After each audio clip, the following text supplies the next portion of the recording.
সাধারণ সম্পাদক, কৃতি ফুটবলার, জাতীয় পর্যায়ের সদ্য কারাভুক্ত আমিনুল হক, উপস্থিত রয়েছেন আজকের সঞ্চালক আমার অনুজ প্রতিম, প্রায় দীর্ঘ 1 বছর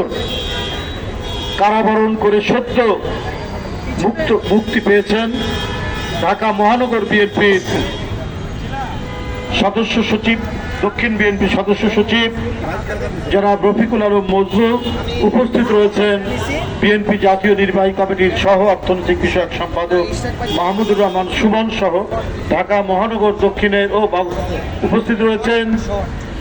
জাতীয়তাবাদী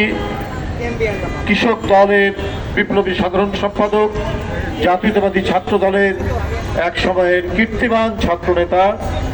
শহীদুল ইসলাম বাবুল সহ এখানে উপস্থিত রয়েছেন অনেক তো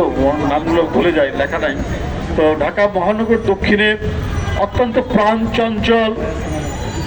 নির্ভীক, আমাদের সন্তান তুল্য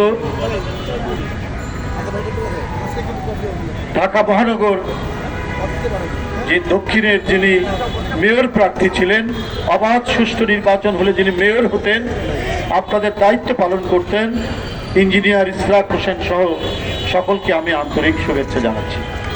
নিঃসন্দেহে আমাদের অতিথিরা ঢাকা মহানগর দক্ষিণের এই কর্মসূচিকে মহতী বলেছেন। রাজনীতি মানেই পৃথিবীর বিভিন্ন দেশে আমরা দেখেছি, গণতান্ত্রিক উন্নত দেশে রাজনীতি মানেই হচ্ছে সমাজসেবা, কিন্তু এই গণতন্ত্রহীন দেশে যেখানে গণতান্ত্রিক শাসন ব্যবস্থা ধ্বংসপ্রাপ্ত,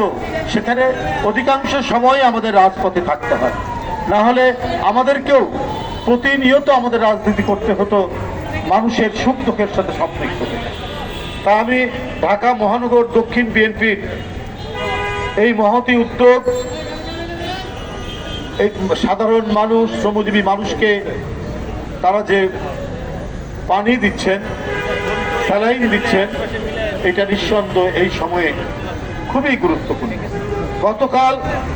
অফিসিয়াল টেম্পারেচার ছিল সারাদিনের গড় 39